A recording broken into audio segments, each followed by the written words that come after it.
మీరు ఈ జీ తెలుగులో ఇప్పుడు చేస్తున్న సీరియల్ ఈ ప్రాజెక్ట్ హ్మ్. మీ క్యారెక్టర్ అవును. దీని గురించి ఒక్కసారి చెప్పండి. ఆహ్, అరుంధతి అంటే ప్రతి ఒక్క అమ్మకి చాలా దగ్గరగా ఉంటాను నేను. పిల్లలకి కూడా చాలా చాలా ఇష్టం అన్నమాట. మన సీరియల్‌లో అరుంధతి పిల్లల కోసం, తన భర్త కోసం, తన కుటుంబం కోసం ఏమైనా చేస్తుంది.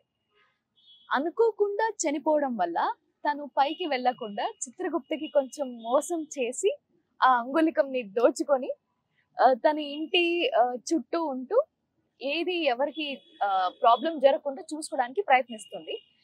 సో ఈ అల్లరి అయ్యుండొచ్చు, కామెడీ అయ్యుండొచ్చు, ఎమోషన్ అయ్యుండొచ్చు. ప్రతి ఒక్క ఎలిమెంట్ ప్రతి ఒక్కరికి చాలా చాలా కనెక్టింగ్ గా అనిపిస్తుంది. చాలా మంది మెసేజ్ చేశారు కూడా. చాలా ఎమోషనల్ గా ఉండింది ఈ రోజు. మమ్మల్ని ఏడిపించేశారు. చాలా బాగా నవ్విస్తున్నారు అని.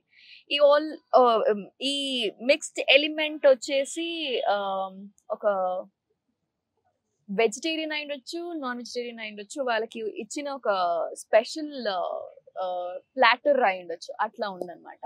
సో ఈ వేరియేషన్ ఇవ్వడానికి నాకు వెంకట్ సార్ చాలా హెల్ప్ చేశారు.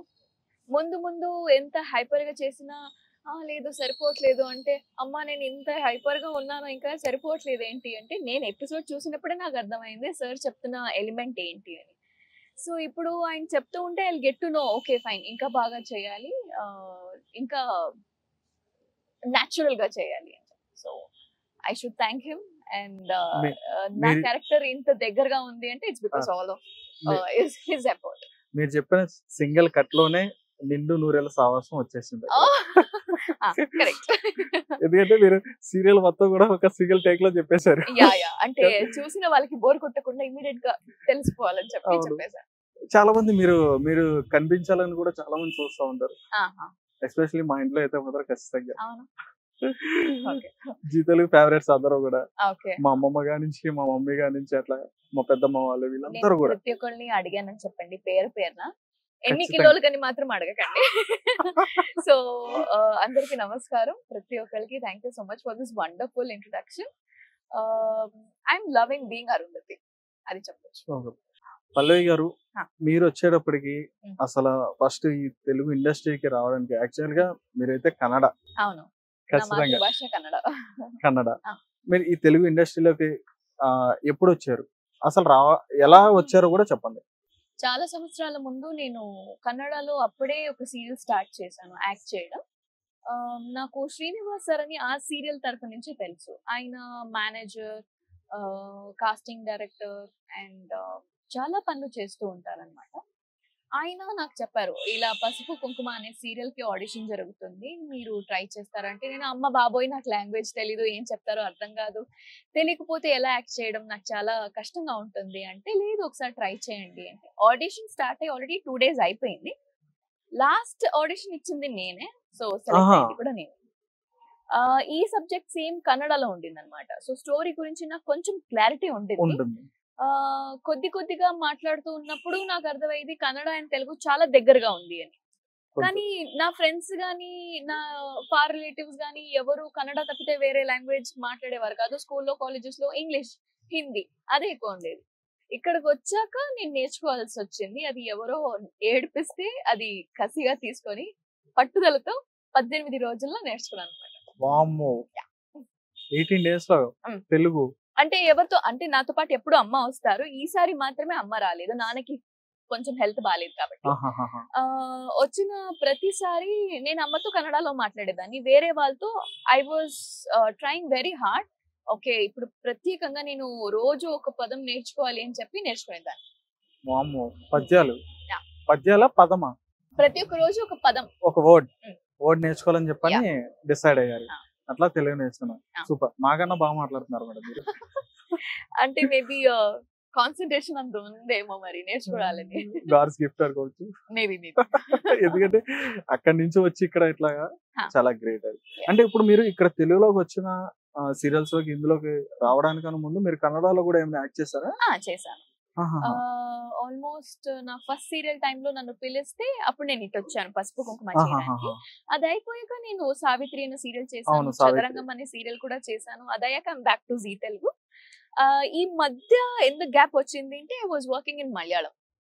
వావ్! సో అది కూడా నాకు 2-3 మంత్స్ అక్కడ ఉంటే జపాన్ లోనో చైనాలోనో ఉన్నాను అనిపించేది. ఎవరు ఏం మాట్లాడుతున్నారో అర్థమయ్యేది కాదు. ఒక ఖాళీ డబ్బాలో ఒక రాయి వేసేసి ఇట్లా అంటే ఎలా అనిపిస్తుందో వాళ్ళు మాట్లాడేది అలా ఉండేది. మరి అది కూడా నేర్చుకున్నారా? నేర్చేసుకున్నాను. వామ్మో! నాకు లాంగ్వేజెస్ నేర్చుకోవడం చాలా చాలా ఇష్టం. అయితే మీరు టీచింగ్ స్కూల్ పెట్టుకోవచ్చు అయితే. ఏమో మరి మీరు 18 డేస్ లో తెలుగు నేర్చుకోవాలన్నారు. కానీ మలయాళం నేర్చుకోవడానికి కొంచెం టైం పట్టింది. ఖచ్చితంగా పడుతుంది. 6 మంత్స్ పట్టింది నాకు. 6 మంత్స్ అయినా అది గ్రేటే మేడం అది. అవునా? అయితే మీరు పాస్.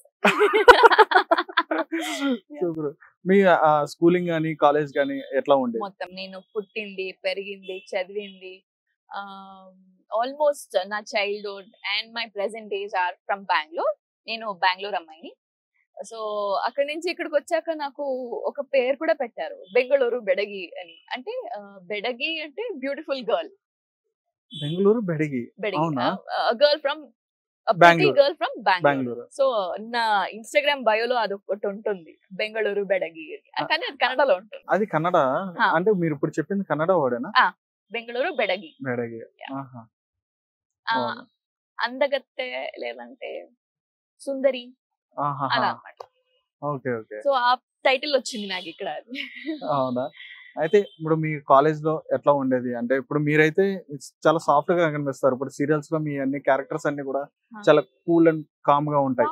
అవునా? కాదా మేడం? అలా అని కాదు. క్యారెక్టర్స్ మీరు ఏంటంటే మీరు ఇక్కడ క్యారెక్టర్ లో ఇన్వాల్వ్ అయ్యి మీరు ఇక్కడ టీయర్స్ రావడం గానీ ఏడవడం గానీ ఇట్లా జరుగుతుంది. మిమ్మల్ని చూసి బయట చూస్తున్న వాళ్ళు కూడా ఏడుస్తారు.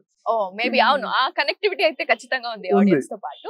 అవును. చిన్నప్పుడు I was very very quiet, చాలా సాఫ్ట్ స్పోకెన్. ఆకలిస్తే మాత్రమే ఏడ్చేదానంట, లేదంటే I would be like very busy playing అన్నయ్యతో, బయట ఫ్రెండ్స్ తో. ఇంటికి వచ్చేసి నా పని నేను చూసుకుని అలా ఉండేది అనమాట. ఎప్పుడైతే హైయర్ స్కూల్ కి వచ్చానో అప్పుడు నా అల్లరి కొంచెం మొదలైంది అనమాట. సో స్పోర్ట్స్ కి నేను ఎక్కువ టైం ఇచ్చేదాన్ని అనమాట. I'm typical last bench student నేను. సో కొన్నిసార్లు క్లాస్ లోనే ఉండేదాన్ని కాదు, మాక్సిమం గ్రౌండ్స్ లోనే ఉండేదాన్ని. School and college. స్కూల్లో నేను నెట్ బాల్ స్టార్ట్ చేశాను ఆడడానికి. కాలేజ్ లో నేషనల్ లెవెల్ వరకు వెళ్ళాను. నాన్న ఒప్పుకొని ఉంటే ఇంటర్నేషనల్ లెవెల్ ప్లేయర్ కూడా అయ్యేదాన్ని. లేదులే మేడం, మీరు అప్పుడు వెళ్ళిపోయి ఉంటే కనుక ఇప్పుడు మీరు ఇన్ని సీరియల్ చేసేవారు కాదు, ఇంతమంది ఫ్యాన్స్ వచ్చేవారు కాదు మీకు. మేబీ అంతే కదా. సో అక్కడ నేను కాలేజ్ లో నా క్లాస్మేట్స్ మొత్తం 60-61 ఉన్నారు క్లాస్ స్ట్రెంత్. స్పోర్ట్స్ లో ఎవరున్నారు అంటే నేను ఒక్కదానే చేయలేదాన్ని. Very good. ఇంకెవరు చేయి లేపేవారే కాదు. ఇప్పుడు వాళ్ళకి అలవాటు అయిపోయింది. నెక్స్ట్ ఈ క్లాస్ కి వచ్చేసి పల్లవి అని రాసుకో, వాళ్ళు వెళ్ళిపోయేవారు. నేను ఉన్నానా, నేను ఇష్టం ఉందా లేదా కూడా అడిగేవారు కాదు.